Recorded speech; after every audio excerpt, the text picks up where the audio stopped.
Mesanso Emma will be aqua be made by a check see a subscribe. When you subscribe, a message now, when you subscribe to so at the Amina Dia Cosu or my Kunkana has seen you buy any better also when you be now, what you won't say about 2A1 Amabusa, Cindy Cosu, a parliament, and I just say, yes, and Kitoka, would we need a copy more over a whole IP so. Minority leader Edin Sendi Ababetu and Mountain so to say a dear parliament say a parliament about a parliament and that is almost Mujuma Day Eka who be in your parliament on Nebusia or Chelsea to a day in the air and this Yamanuku a detaining Crofona to see a chiwa, a detaining a yawa, a detaining dainty and also a banner OSP Office of Special Prosecutor Eddie Ababetu and Mountain so that is almost somebody you know Ekikawan that is any as and Kitua Microphone in Stanley Brina and up to the analysis meet to the Munchino, Yanko and Cojin to the moon and by neighbor, the Diaconina about the source. With us.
Powers in this matter, and I will not hesitate.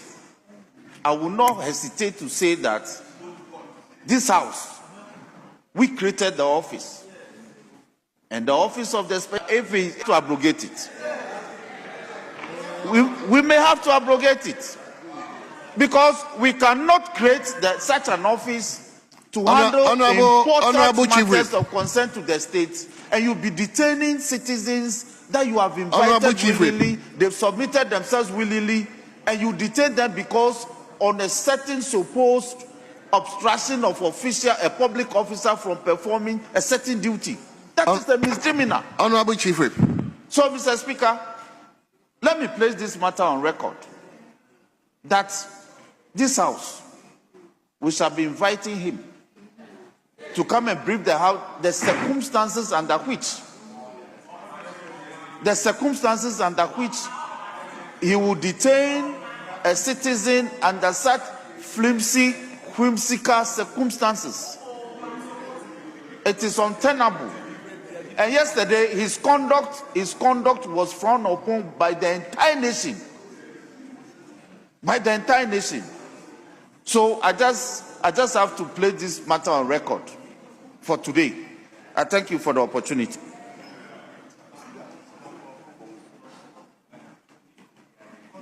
Honorable Majority Chief Whip, you came under Order 93, but it was wrong time. We normally invoke Order 93 during statement time. Now you've gone past statement time, we are coming to do government business, and we are bringing this discussion again.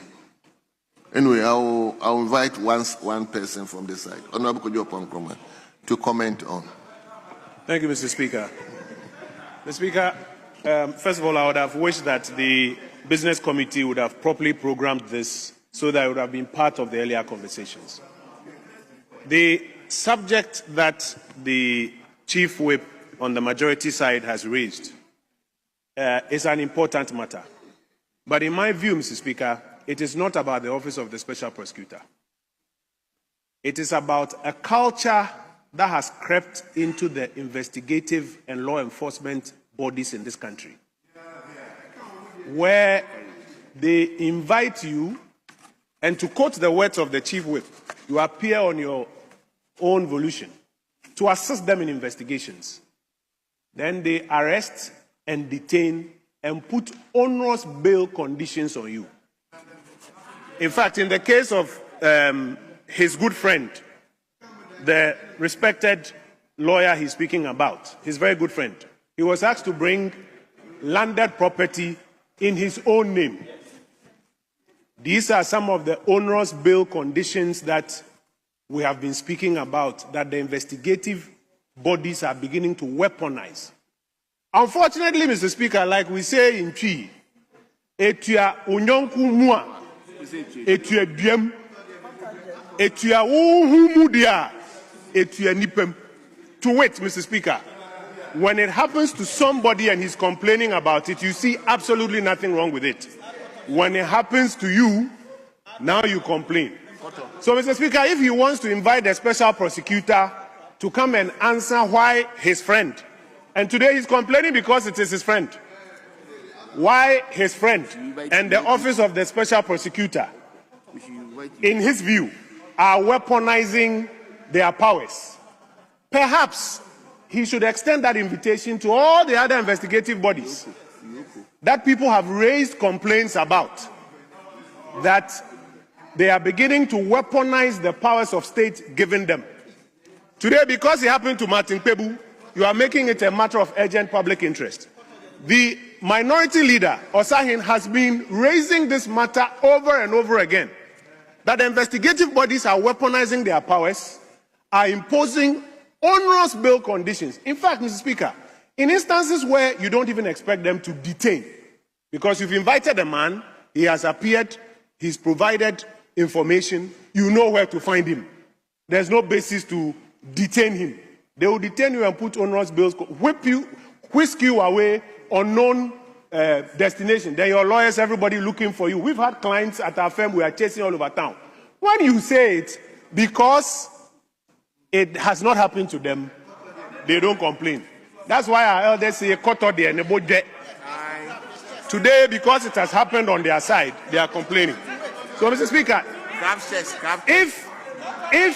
if we will take a leaf from the book of history, when the Preventive Detention Act was being passed, members of the CPP who were happily shouting that it was a good idea, in the end became victims of it. If there's a practice that is untoward and it is being raised, let us look at it without partisan lenses. We on this side, if indeed they extend that invitation, I'm not sure we will object. We won't object to it. But perhaps our advice will be that all the other investigative bodies that are being weaponized, which have been complained about, which they turn a blind eye and a blind ear to, maybe, Chief Whip, you should add it so that we can do a non-partisan, diligent job in the interest of the public.